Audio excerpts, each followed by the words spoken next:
Number 2، جو آپ کے زکام، نزلہ، سردی، کھانسی، بخار جو ہمارا قومی نشان ہے، اس کی دوائیں بھی ساتھ لے کر جائیں، کوئی ایک آدھ اینٹی سیپٹک ڈال لے جائیں، کچھ نہ کچھ ایسی چیزیں جو فرسٹ ایڈ کی ہیں وہ سب اپنے ساتھ لے جائیں۔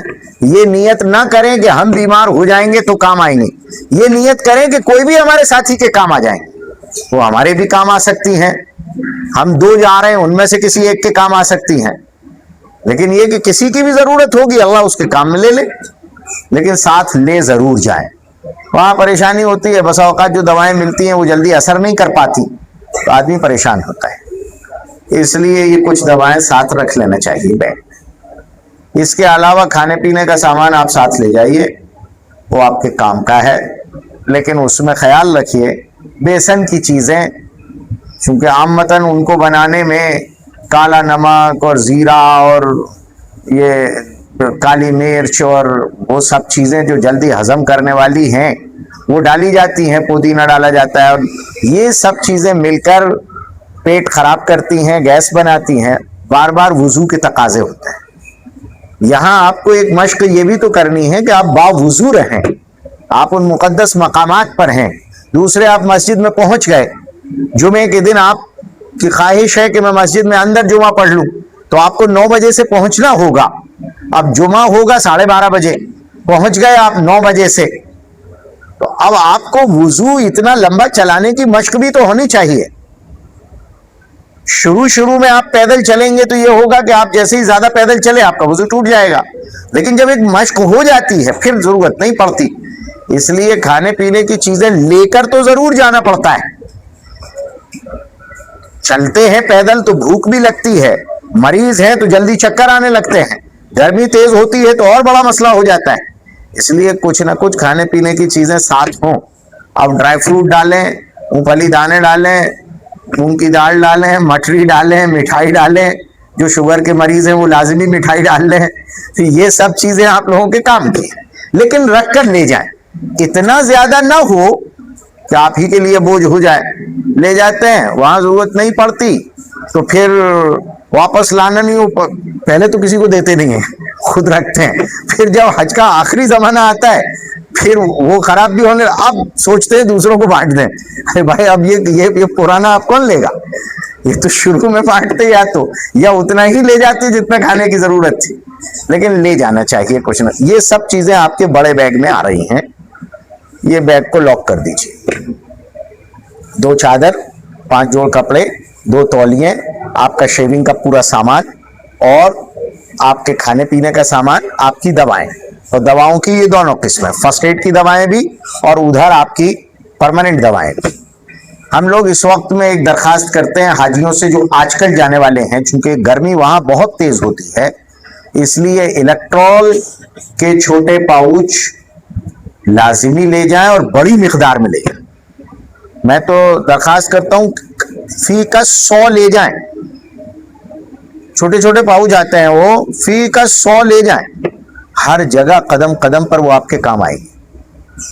میں تو حجانیوں سے بھی درخواست کرتا ہوں کہ اگر یہ بڑے میاں کا غصہ ختم کرنا ہو، یہ وہاں چڑچڑائیں گے، یہاں تو ڈرتے ہیں، وہاں اس لیے کہ اولاد بڑی بڑی ہو گئی ہے تو اب ان کی یہاں تو ہمت نہیں پڑتی، وہاں حجانی اکیلی ہو جاتی ہے بیچاری، اس لیے یہ وہاں اپنا فرسٹریشن نکالتے ہیں۔ اب ہو یہ رہا ہے کہ یہ کیوں چڑچڑا رہے ہیں کہ ان کے بدن سے پسینہ نکل گیا ہے، یہ تھک گئے ہیں، تو اب یہ بڑبڑا رہے ہیں، چڑچڑا رہے ہیں۔ ان کا آسان علاج ہے، ان کو 2 پاؤچ 1 گلاس پانی میں گھول کے پلا دو، کیا بھی ٹھنڈے ہو جائیں گے، ایک ہی علاج، ان کا آسان علاج۔ اس لیے اپنے ساتھ یہ ضرور لے جائیں اور اپنے سارے بیگوں میں اسے رکھیں۔ دوائیں بھی سارے بیگوں میں تھوڑی تھوڑی بانٹ لینا ہوتی ہے۔ دوسرا ایک بیگ بنتا ہے آپ کا جس کو آپ پٹو بیگ کہتے ہیں، یہ پیچھے لٹکانے والا جو آپ کا ہینڈ لگیج ہے، اس کے اندر 2 جوڑی احرام ہوں گے، 1 جوڑی چپل ہوگی، 1 جوڑ کپڑا ہوگا۔ اللہ نہ کرے بائی چانس اگر آپ کا بڑا بیگ کہیں مسپلیس ہو گیا تو آپ کے پاس 1 جوڑی کپڑا تو رہے گا نا، ایک ہلکا پھلکا 1 جوڑی کپڑا اس بیگ میں، پٹو بیگ میں ڈال دیجیے۔ دونوں جوڑی احرام اسی میں رکھیے، احرام بڑے بیگ میں بالکل نہ رکھیے، اسی بیگ میں رکھیے جو آپ کا ہینڈ لگیج ہے۔ آپ ہوائی جہاز میں بیٹھے, پڑوسی کو الٹی ہو گئی, آپ کا احرام بگڑ گیا, کیا کرو گے؟ اگر دوسرا ہے تو پہن سکتے, ورنہ یہی الٹی والا لے کر آپ کو چلنا پڑے گا, آپ پریشان ہوگے. کچھ بھی ہو سکتا ہے, مسافر ہیں, ہر طرح کے ہوتے ہیں. اس لیے آپ ہی پیشاب کرنے کے لیے گئے, پیشاب کے چھینٹے لگ گئے, قطرے لگ گئے سیدھا سیدھا, اس لیے کہ ہوائی جہاز کا یا بس کا جس کا بھی اگر سواری ہے, اس کا جو پیشاب خانہ بنایا جاتا ہے وہ اس طرح اتنا چھوٹا بنایا جاتا ہے کہ کوئی نیچے نہ گر جائے, کتنا بھی ہلے جلے دیوار سے ٹکرائے. یہ حکمت ہوتی ہے اس میں, اس لیے جان بوجھ کر چھوٹا بنایا جاتا ہے اس کو. اب ہمیں نہیں ہے عادت, ہم پیشاب کرنے گئے, چھینٹے لگ گئے, اب کیا کریں؟ یہاں کائے سے دھوئیں؟ اس میں پانی بھی اتنا نہیں ہے کہ باقاعدہ ہم اس کو دھو سکیں. چادر بدل سکتے تھے, لیکن چادر ہو تو بدلے نا. اس لیے دونوں جوڑی احرام ہمیشہ ہم رکھیں گے اپنے ہینڈ لگیج. اس احرام کے بارے میں چپل پر تو بات کر چکا میں. جو لوگ یہ سمجھتے ہیں کہ وائٹ بیلٹ, جیب والا بیلٹ, بغیر سلا بیلٹ لازمی جز ہے احرام کا, یہ سوچ غلط ہے. ایسا کچھ بھی نہیں ہے. آپ جو اپنا سروس بیلٹ استعمال کرتے ہیں وہ بھی باندھ سکتے ہیں, کوئی حرج اس میں نہیں ہے, کوئی سا بھی باندھ لے. اور بیلٹ باندھنا ضروری بھی نہیں ہے. اگر پی چدمبرم جیسی لنگی باندھنا آپ جانتے ہیں تو کوئی ضرورت نہیں ہے آپ کو, آپ جتنا زیادہ لوٹ لیں گے. پریشانی کہاں ہے اس کو سن لیجئے. یہ جو چائنا والے احرام آ رہے ہیں, تولیوں والے اور ڈیزائن والے, جو باقاعدہ بنے احرام مارکیٹ میں چل رہے ہیں, اس میں دو برائیاں آ رہی ہیں. ایک تو ان کا عرض چھوٹا ہوتا ہے, اوپر سے لوٹ لو تو ٹانگیں کھل جاتی ہیں, گھٹنے تک آ جاتا ہے. اوپر سے اگر نہیں لوٹو تو اوپر سے کھلنے کا خطرہ ہو جاتا ہے. دوسری بات یہ ہے کہ ان کی لمبائی صرف 2 میٹر ہوتی ہے, اس لیے چلنے میں سطر کھلنے کا خطرہ ہوتا ہے. اور پھر آپ گرمی میں جا رہے ہیں تو آپ کو موٹے احرام کی ضرورت ہی نہیں ہے. آپ لٹھے کا, موٹے کاٹن کا, ڈبل پنے کا کپڑا لیجئے 10 میٹر, اور 2.5 میٹر کی چپلیں, وہ چادریں کاٹ لیجئے. یہ آپ کے 2 جوڑ احرام ہو گئے. لٹھے کا, ڈبل پنے کا 10 میٹر کپڑا لے کر چادریں بنا لیجئے, یہ آپ کے 2 جوڑ احرام بن گئے. آسان. ڈبل پنے کی چادر ہوگی تو آپ کے یہاں تک آ جائے گی. اب جب آپ اس کو لوٹیں گے تو وہ اتنی مضبوط ہو جائے گی کہ کسی بھی صورت میں یہ کہیں جانے والی نہیں, مضبوط بندھی رہے گی. اس کا خیال رکھیے.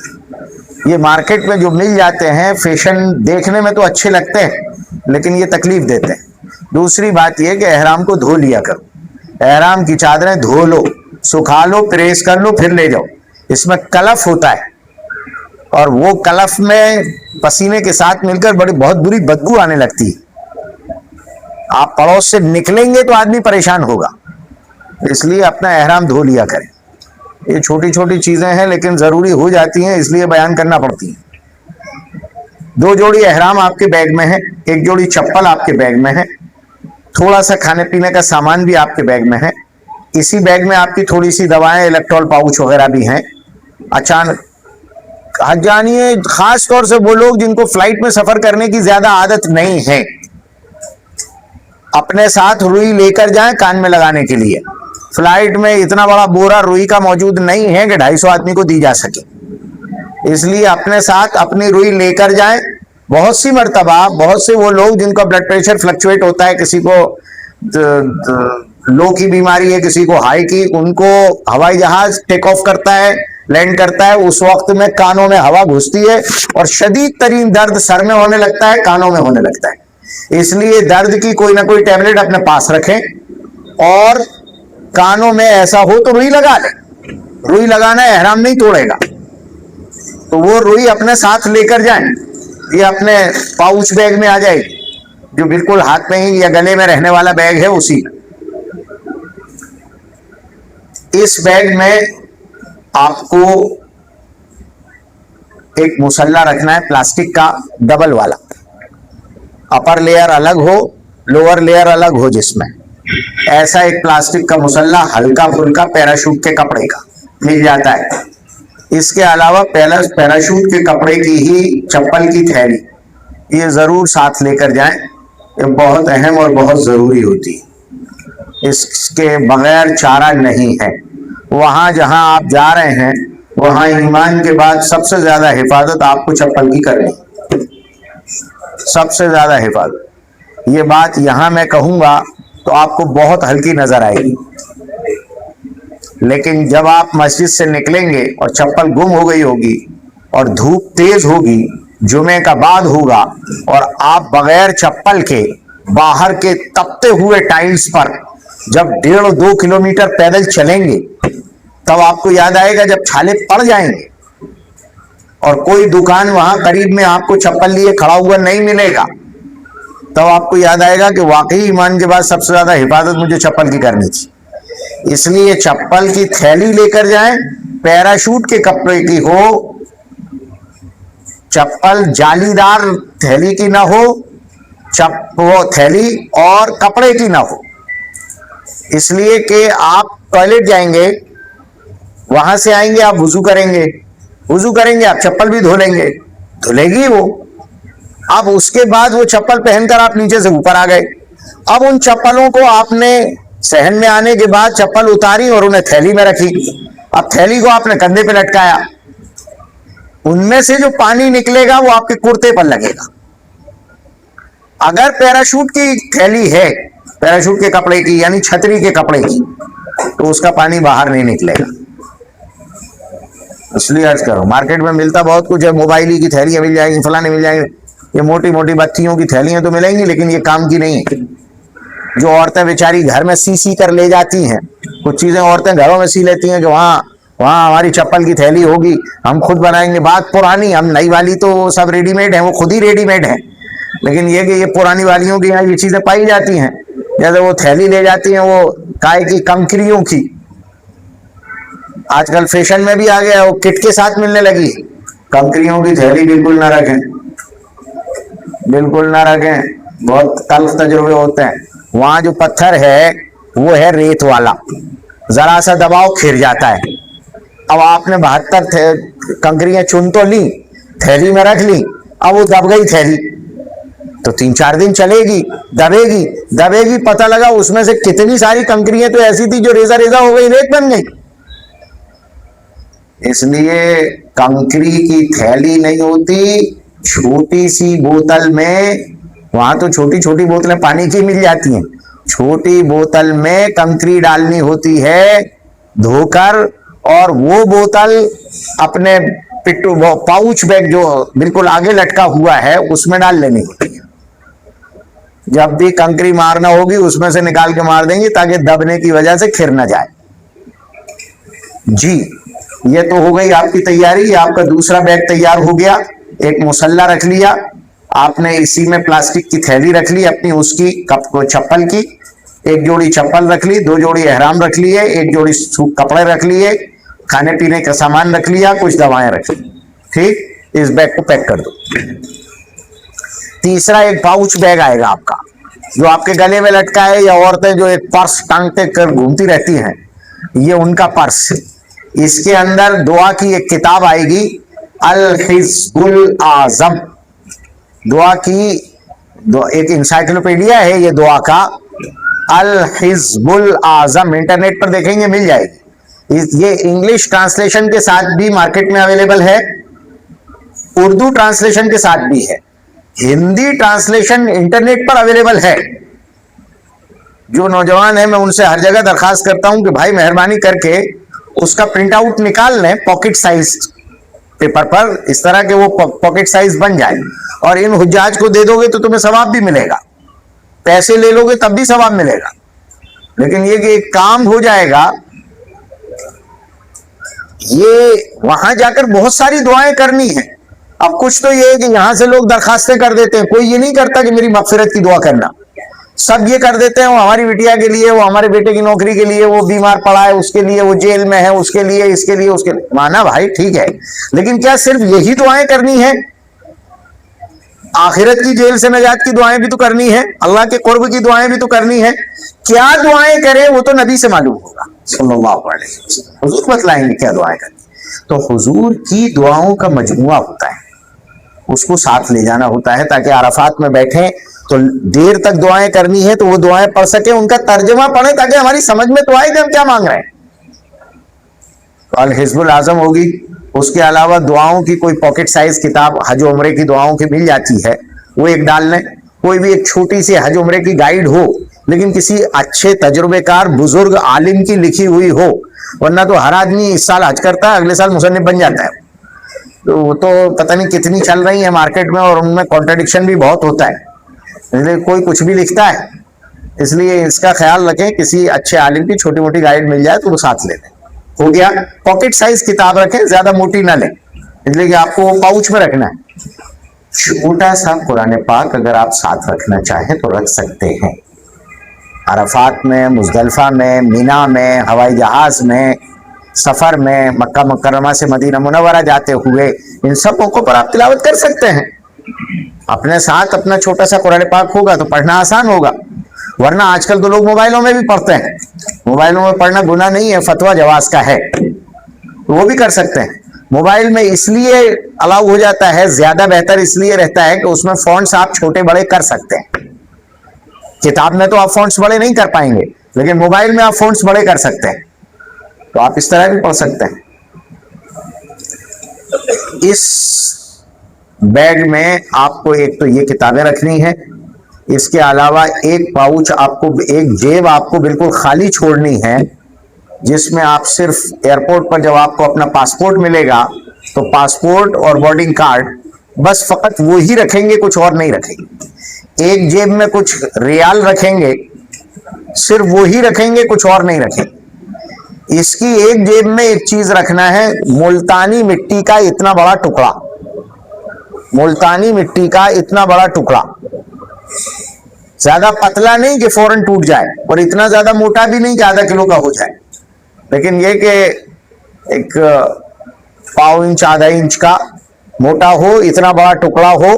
اس کو ایک پلاسٹک تھیلی میں پیک کر کے اور پھر اس کے بعد اس کو اس میں ڈال لیتے ہیں، یہ پاؤچ بیگ میں جو آپ کے گلے میں لٹکا ہوا ہے. اس کا ایک بند تو آپ کی کمر میں بن جاتا ہے، ایک گلے میں لٹک جاتا ہے. اسی کے اندر یہ ملتانی مٹی کا ٹکڑا رکھتے ہیں. یہ ہمارے دو کام آتا ہے. ہوائی جہاز میں وضو نہیں ہے، اب ہمیں قرآن پڑھنا ہے، ہم کیا کریں؟ نماز کا وقت ہو رہا ہے، نماز ایسی ہے نکل جائے گی، وقت نکل جائے گا، تو پڑھنا تو ہوائی جہاز میں ہے، اور ہوائی جہاز میں جو نماز پڑھنا ہے کرسی پر بیٹھے بیٹھے پڑھنا ہے. اس کا بھی خیال رکھیں، اس لیے کہ وہاں آپ اکیلے نہیں ہیں، جتنے ہیں سبھی حاجی ہیں. اب سب اکٹھے ہو کر با جماعت نماز پڑھیں گے تو یہ آخری نماز ہوگی آپ کی، اس لیے کہ ہوائی جہاز چلتا ہے بیلنس پر. اب ایک طرف اتنا وزن، جب سارے حاجی کھڑے ہو جائیں گے تو ہوائی جہاز وہاں نہیں جائے گا، یہ کہیں اور جائے گا. اس لیے آپ کو کرسی پر بیٹھ کر ہی یہ نماز پڑھنی ہے اگر نماز کا وقت ہو جاتا ہے تو. ہاں، جب آپ کمرے پر پہنچ جائیں تو اس نماز کو دوبارہ پڑھیں گے، اتنا خیال رکھیں. لیکن نماز پڑھنی ہے تو وضو کرنا ہے. اب اتنا بڑا ٹینکر ہوائی جہاز میں لگا نہیں ہے کہ 400 آدمی کو وضو کرا دے، 250-300 آدمی کو، تو آپ کو تیمم کرنا ہوگا. تیمم کرنے کے لیے یہ ملتانی مٹی کا ٹکڑا کام آ جاتا ہے، اس لیے اس کو اس پاؤچ بیگ میں رکھتے ہیں کہ اس کو لیا. تیمم کرنا کوئی اتنا بڑا نہیں ہے، صرف اسی ملتانی مٹی کے ٹکڑے کو ایسے رکھا اور ایسے ہاتھ مارا، ایسے رکھا ایسے ہاتھ مارا، اس کو نیچے رکھ دیا، چہرے پر پورا اسی طرح پھیر لیا جیسے منہ دھو رہے ہیں، اور پھر اس کو اٹھایا، پھر دونوں طرف سے ہاتھ مارے اور دونوں ہاتھوں پر اس طرح پھیر لیا کوہنی سمیت، جس طرح ہاتھ دھوتے ہیں نماز کے وضو کے لیے ہاتھ دھوتے ہیں کوہنی سمیت، اسی طرح پورے ہاتھوں پر پھیر لیا. یہ ہو گیا آپ کا تیمم، نیت کرنے کے ساتھ اگر کیا ہے. یہ اگر آپ نے کر لیا ہے تو آپ اطمینان سے نماز بھی پڑھ سکتے ہیں، قرآن پاک کی تلاوت بھی کر سکتے ہیں. نہیں، تیمم میں صرف چہرہ اور ہاتھ، فقط یہی دو پر تیمم ہوتا ہے، نیت ہوتی ہے. تو یہ ایک تو ملتانی مٹی کا ٹکڑا یہ کام آ گیا. دوسرا کام یہ آتا ہے کہ جب آپ احرام کی حالت میں ہوں گے تو آپ ڈھونڈتے پھریں گے، یہاں سے مفتیوں کو پریشان کریں گے، ارے صاحب ہمیں تو عادت پڑی ہوئی ہے تو ٹوائلٹ سے باہر نکل کر بغیر سوپ سے ہاتھ دھوئے ہمیں سکون نہیں ملتا، گھن آتی ہے. اور آپ کہہ رہے ہیں کہ وہاں صابن استعمال نہیں کر سکتے, بغیر خوشبو کے صابن مارکیٹ میں ڈھونڈتے پھرو ملتے نہیں ہیں. ارے اللہ میاں نے پیدا کیا ہے, جب اس سے مردے دھل جاتے ہیں تو تمہارے ہاتھ نہیں دھلیں گے کیا؟ یہ ملتانی مٹی کا یہی والا ٹکڑا تھوڑا سا کاٹو, توڑ لو اور اس کو ہاتھ سے گھس لو آرام سے, یہ آپ کا بہترین صابن ہے. جب رسول پاک صلی اللہ علیہ وسلم مٹی لسی ہوئی دیوار پر ہاتھ رگڑ لیتے ہیں اور دھو لیتے ہیں, تو ہم اس ملتانی مٹی سے تھوڑا تھوڑا ٹکڑا توڑتے جائیں گے اور ہمیشہ اس کو اس پاؤچ بیگ میں رکھتے ہیں تاکہ احرام کی حالت میں ہمیں پورے حج میں یہ کام آئے گا. اور دو لے جاتے ہیں, ایک جاتے ہوئے کام آتا ہے, ایک واپسی میں اگر ہوائی جہاز میں نماز کا وقت ہو گیا تو حاجی واپسی میں ایسا نہ ہو کہ نماز قضا کر کے اپنے ملک پہنچے تو اس کو پھر نماز پڑھنی ہوگی, تو پھر تیمم کرنا ہوگا, تو اس کے لیے پھر ضرورت پڑے گی, تو ایک بڑے بیگ میں رکھ دیتے ہیں تاکہ واپسی میں اس کو ڈالا جا سکے. اور یہ والا تو ختم ہو جائے گا توڑ توڑ کر, وہ واپسی والا کام آئے گا. ٹھیک ہے, یہ سب وہ ضروری چیزیں ہوتی ہیں جو بتلانی پڑتی ہیں.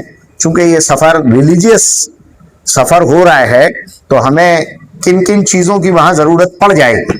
تھوڑے بہت کھانے پینے کی چیزیں بھی اس پاؤچ بیگ میں ڈالتے ہیں, اپنی کوئی بہت ضروری دوائیں درد بند کرنے کی یا اس طرح کی کچھ نہ کچھ اس میں ڈالے رکھتے ہیں. الیکٹرول پاؤچ بھی اس میں کچھ نہ کچھ ضرور ڈال لیتے ہیں, اور یہ ہمارے گلے میں لٹکا ہے. ہر جیب میں الگ چیز ہے, موبائل بھی ہمارا اسی میں رہے گا الگ جیب میں, جس میں موبائل ہے اس میں کچھ اور نہیں ہوگا. اس لیے زیادہ جیبوں والا بیگ لیتے ہیں, لیکن ہو ہلکا, ہو پیراشوٹ کے کپڑے کا, وزنی نہ ہو, تاکہ آپ زیادہ دیر تک اس کو اپنے سے لگائے رکھیں تو آپ کو پریشانی نہ ہو. ٹھیک ہے, یہ 3 بیگ ہیں آپ کے جن کو آپ کو لے کر جانا ہے. ان تینوں بیگوں کے لیے ایک چیز کی ضرورت اور پڑے گی, برائے مہربانی اس کا خیال رکھیں, کوئی بھی پرانے کپڑے کی چندیاں تینوں بیگوں میں باندھ لیں, تینوں میں باندھیں. یہ نہ سوچیں کہ جو بیگ میرے گلے میں ہی لٹکا ہے اس میں چندی باندھنے کی کیا ضرورت ہے. اندور ایئرپورٹ پر ایک حاجی کا یہی ہوا, اس کا پاسپورٹ بھی اسی میں رکھا تھا, وہ چیکنگ میں گیا, باہر جب پہنچا وہ ڈھونڈنے کے لیے, وہاں اسے بیگ نہیں ملا, آخر میں حاجی ہوائی جہاز میں نہیں بیٹھ سکا, 1 ہفتہ لیٹ ہوا, اس کا پاسپورٹ بنا اور پھر وہ گیا. قصور کیا ہے کہ ہم نے اپنے تینوں بیگوں پر الگ الگ چندی نہیں باندھی نشان کے لیے. اگر آپ کے بیگ پر چندی بندھی ہوتی تو آپ کے بیگ کی پہچان رہتی.